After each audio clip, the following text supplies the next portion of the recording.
Hey, welcome back to the Ruby Tuesday. My name's Ruben, and this is my review that I'm very excited to talk about the Eternaut, from the word derived from eternal and naut meaning navigator. This is a much beloved graphic novel that came out in the 1950s. But does this adaptation deserve your time? Let's talk about it. Based on the legendary 1957 graphic novel by Héctor G. Oesterheld and Francisco Solano Lopez, this adaptation carries the weight of a classic, a deeply political, allegorical tale of invasion and resistance, and is now reimagined by director Bruno Stagnaro. The story begins where the graphic novel did, in Buenos Aires, where a mysterious snowfall suddenly begins to kill everyone out. Survivors are few, and among them is Juan Salvo, played by the iconic Ricardo Darlin, a man thrust into leadership when chaos becomes the new world order. But this isn't just another apocalyptic survival drama. Particularly in episode 1, you will see where our characters are just people. And you get an idea of something going wrong because we get flashes of different people groups as the world starts to acclimatize to this new thing of what snow is now doing to everybody. It takes its time to breathe into the characters so you get to know the people themselves, our main protagonists. Before anything ever goes wrong, you get to know them as just everyday people. And I really like this because it's not one of those A-list Hollywood ensemble cast. It's more about what would an everyday person be? How would they deal with this rather than what we've seen from the Marvel movies, from the DC movies?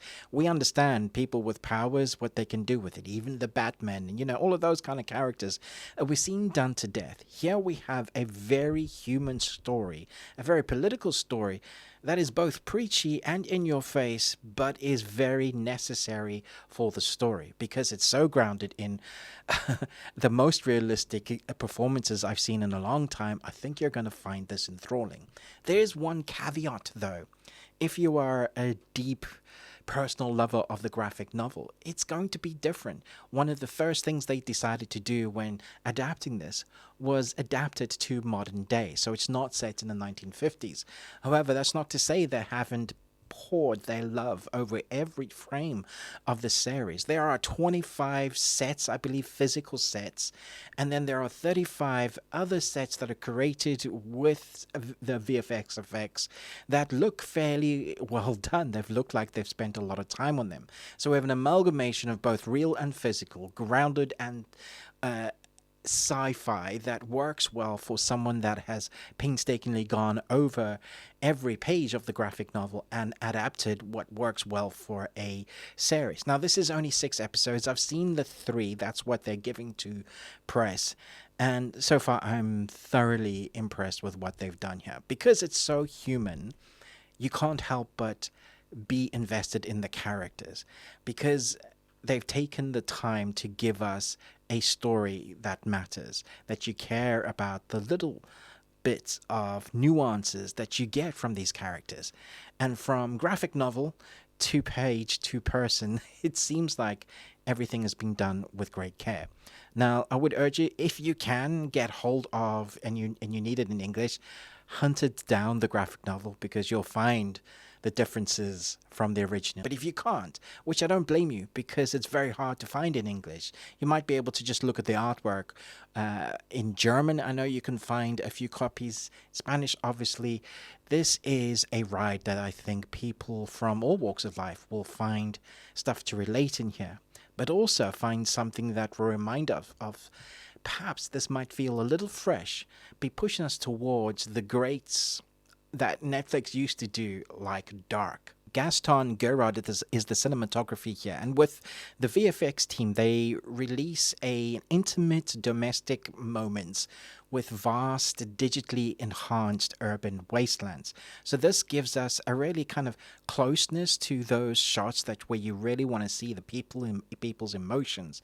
But then you have the contrast of the wilds of the snow-capped, poisonous landscape, And the contrast works very well. It's very personal the whole way through, but when you need those sci-fi moments, they're there and they shine brilliantly. Narratively, The Eternaut remains a story about dictatorship and oppression and its collective struggle, themes that were radical when Oesterheld first published it, and tragically still resonate today.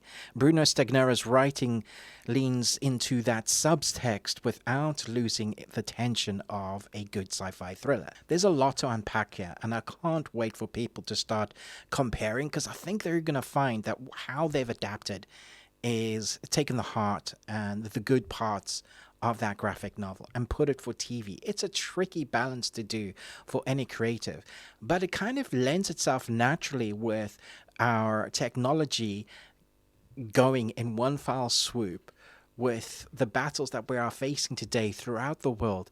That story is so relevant now that it works so well to take it into our times. I think it was a correct way to do it. I think the actors have done such a good job at portraying human, just being human, and then having people in those circumstances. It makes it for a really fun, entertaining ride that has heart and a story that will last, I believe. So let me know what you think. So far, I'm leaning at least to a 4 Nicolas Cages out of 5, but I will come back once I've watched all 6. Let me know your thoughts and feelings about this. Are you close to the graphic novel? Do you even know about it? Is this the first time you've heard of it?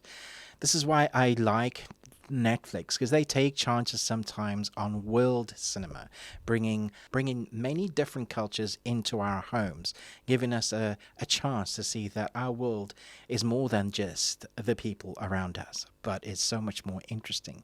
And so when you have creative information like this being splayed out on your TV from something that came in the 1950s and now is, again, taking chance on the Argentinian original set in Buenos Aires, given a good budget, great talent, but possibly you won't have seen many of them before, well, certainly not in my corner of the world, then I think you're probably going to enjoy this. Let me know your thoughts and feelings. Thanks so much for watching, but most of all, until next time, remember, live long and Tuesday.